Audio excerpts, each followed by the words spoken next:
Oh, Donald Trump. What is happening? He's facing a new round of resistance from within his own party. Will the latest movement succeed where past efforts have failed? Let's ask my party panel tonight. It's Abby Huntsman. She is a Fox News reporter and also the daughter of a former Utah governor. That's okay. Michael Malice is here, also the daughter of a former Utah governor and observer columnist. Chris Barron is back. LGBT for Trump. He's the founder. But no Q. Yeah. I told you, I'm not questioning. No, I'm not. I'm pretty sold on this. There's not a lot of things in life that I'm really sold on, but this is one I've committed to. All right, well done. I did not question. Finally, someone takes a bold approach. So, Abby, I will start with you. These 50 former aides and cabinet members, will they have any impact on the election? I don't think immediately, because if you think about who's on this list, first of all, interestingly, no one that has been a former Secretary of State is on this list. You know, they were asked to sign it. Obviously, they said no. A lot of Condoleezza Rice's aides, though. A lot of aides, a lot of former George W. Bush folks. But these are all insiders, and these are this is the reason Donald Trump is running, right? To say, I am not these people. I'm actually the opposite. I am an outsider here. Yeah. So he's saying this is actually a compliment to me. The question is, he's going to need some of these folks if he wins, because you're going to need the smartest people around you on foreign policy. Are they going to be able to change their mind and say, you know what, he won, maybe we should get on the bandwagon? He says they're not the smartest. He says, Wiener Neener, you guys have created all the problems in the world. Don't need you, never wanted you. By the way, these same people would be writing this letter if Rand Paul was the nominee. What this is about is that they're super unhappy that Donald Trump's not paying fealty to their neocon approach, which, by the way, he's right. It hasn't worked. The globe's not a safer place because of these people. Like, I don't think that this hurts Donald Trump at all. And I hope when Trump is elected that he doesn't give these people a job, because if he's going to surround himself with the best and brightest, these folks are not it. But Hillary is sitting up applauding like a seal. Yeah, but because look, if Romney... How does a seal applaud? Yeah, exactly right, Abby. Very good. I have to be the serious one all of a sudden? Yeah. If Romney and McCain going after Trump aren't going to hurt him, 50 nobodies that have no, currency with the general public certainly are going to have a job with that. And these people's foreign policy was such a disaster. We had a wave election in 2006 for the Democrats. People think John Negroponte is a microaggression. They don't realize. Yeah, tell that to the people in Iraq, and all the kids who are being killed by drones every single day. So if it wasn't for these people, you wouldn't have 2006 and 2008 for the Democrats. You wouldn't have had Obamacare and a 60-seat majority in the Senate and the House. So you really blame them? Are you? You sound like you're on the Trump bandwagon. I'm on the anarchy bandwagon, and I'm on the chaos bandwagon, and both these candidates are bringing it. So I'm giddy this year. Okay, so it's no lose for you either way. Are you going to vote for one of them? I wrote an article about why I don't vote, and I do not believe in voting morally. What about Evan McMillan? Please. McLovin? The day I vote for the CIA, the day I vote for the CIA is the day you find my body in my house mysteriously. Give me a break. Being eaten by cockroaches? Yes. And teacup poodles? Maybe. I don't know. Evan McMillan, what do you make of this? I mean, it's such a desperate attempt. It is like, this is when, Jump the Shark doesn't even really do justice to what Never Trump has done here. Originally, it was going to be Mitt Romney. It was going to be Ben Sasse. It was going to be Tom Coburn. It was going to be some obscure guy who wrote for National Review.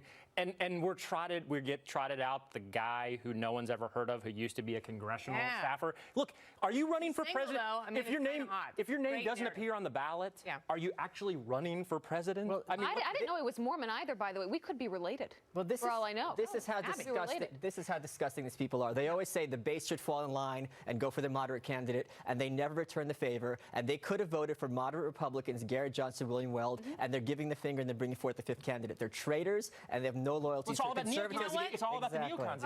And Katie McFarland, who's coming up on the show in just a little bit, she said something very interesting. We still have a lot to see from WikiLeaks, rather. Yes. And I think they could divulge stuff that could hurt both sides. And like I've said before, we are 2 scandals away from a Gary Johnson presidency.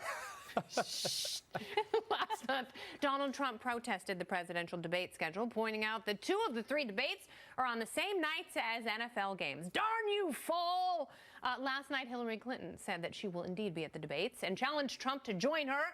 And of course, today, Trump accepted the challenge with the caveat that he wants to see the conditions, and still saying that he isn't happy with 2 of them coming opposite football. But it's impossible not to be opposite football. He is going to participate. It's kind of funny that Hillary threw down the gauntlet first, though. Yeah, because she doesn't want to debate him. I mean, look, her whole primary strategy was to hold as few debates as possible and hold them on nights when nobody's watching. And that's what she wants here. She doesn't want the entire country to see her and Donald Trump on stage together because she doesn't know what she's going to get out of Donald Trump. And quite frankly, none of us do. And I want to see it. I don't think Donald Trump knows what's going to come out of Donald Trump. It's going to be great television no matter what. Out of her because, you know, she's really good with the policy specifics. She's a boring librarian. She's a busybody. And she's going to needle him to death with facts, which are his accusers. But all he has to do is, if let's say Libya comes up, he can just say in the Donald Trump fashion, well, how did that go for you? Yeah. That's all he has to say. And at this point, you've seen the poll numbers in the past week. I mean, he's got nothing to lose by doing these. And no one's ever talked back to her. No one's ever talked back to her. And he can do it. They know each other personally. We forget they've been invited to each other's wedding. He knows what's going to come out of her mouth, and that's clearing her throat and coughing. She's not quick on her feet, and she's not steadying her feet, as we've seen this last week. There was that photo of her being helped up the stairs. That was a 6-month-old picture after she fell. Now she's better? The point is, and I'm serious,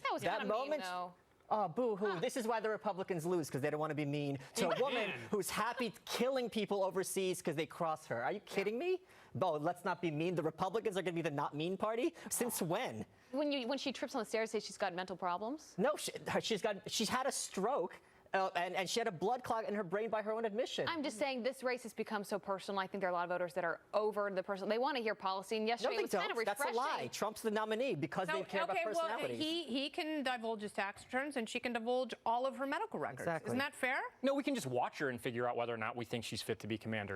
You know, I am a neurological hobbyist. So I can tell quite a few things just from her gait. The party panel returns in moments. Hillary Clinton is ripping Donald Trump's economic plan, but do her ideas work any better?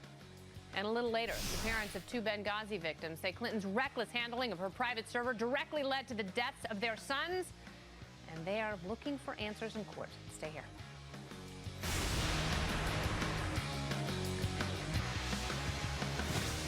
Hello, Pumpkin. Welcome back. It's a big show. Hillary Clinton blasted Donald Trump's rollout of his economic plan yesterday, saying his proposals are recycled, failed Republican policies that will give big tax cuts to large corporations and rich people.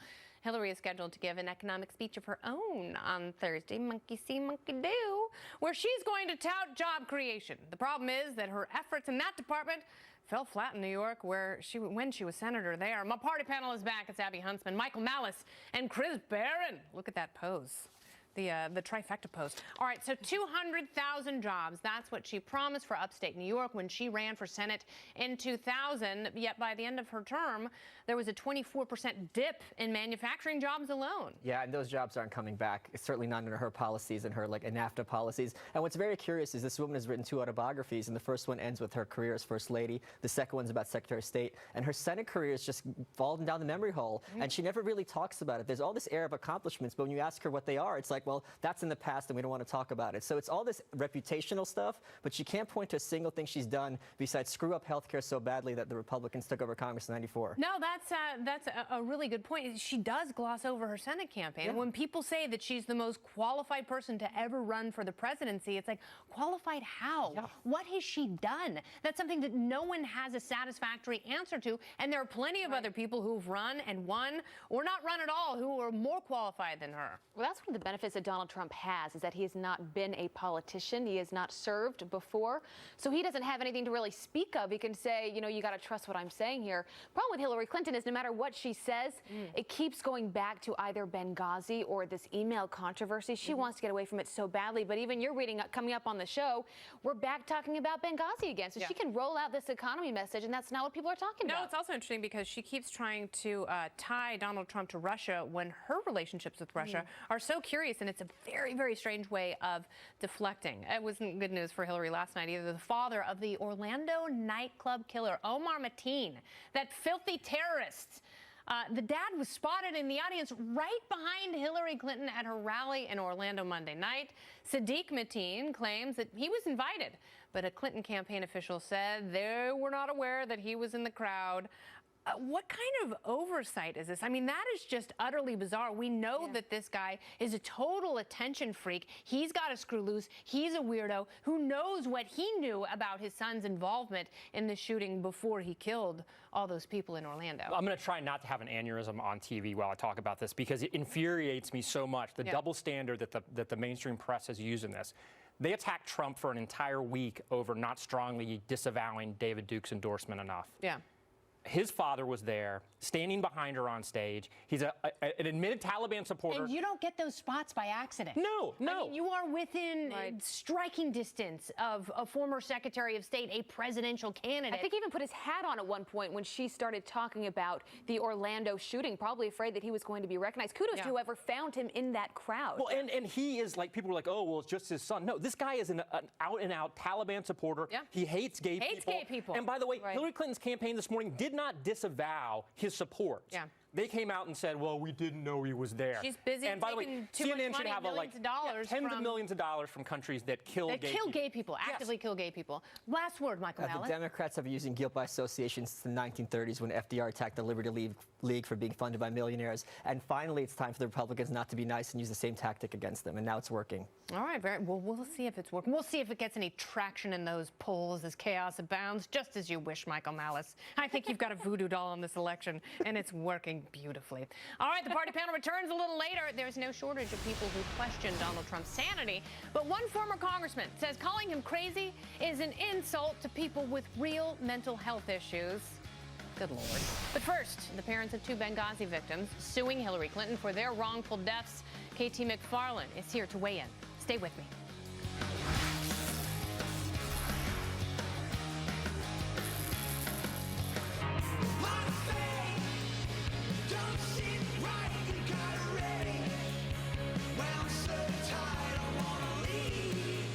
New Band of Horses is good. You should get it. Yay!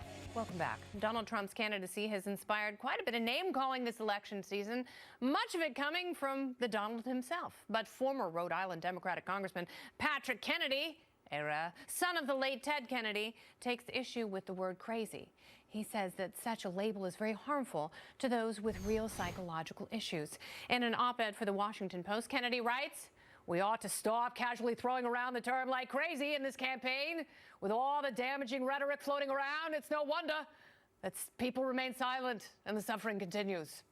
Kennedy himself has dealt with mental illness and addiction in the past. I believe that he popped a bunch of Ambien and tried to fly a plane or something like that. The party panel is back. It's Abby Huntsman, Michael Malice, and Chris Barron. This is very odd coming from a Democrat, that he is trying to shield Donald Trump somehow from the C word. Look, what I think has been amazing about this cycle is that we have all these words that we're not allowed to use to describe people, unless you're talking about Donald Trump or Trump supporters, and then you can call them anything under the sun, literally. But he says not anything is fair game. I was actually surprised that he said that. Obviously, he was desperate for attention, so he thought, what's more like counterculture than he just doesn't want to be tied to the Hillary server story anymore, because his name kept popping up.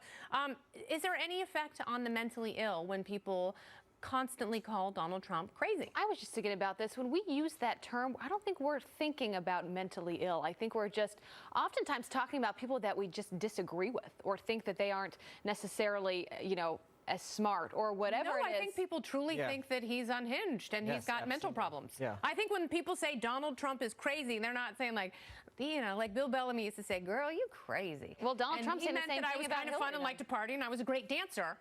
But he wasn't saying that I was mentally unstable. Michael Malice. Yeah, I mean, frankly, I'm in favor of the more name-calling in politics, the better. I mean, I call Hillary Clinton America's mother-in-law, and she's got a screw loose. I mean, when do you hallucinate being under sniper fire as First Lady? So they're all loons as far as I'm concerned. The Brian Williams School of Journalism welcomes you. Yeah, so, and I mean, listen, this is what upsets you. Your dad drove drunk a woman off a bridge and then left her to suffocate in the car, and crazy's the problem? Come on, give me a break. This is not someone should be preaching to me. Oh, hallelujah. All right, well, it is the Cold War Olympics style.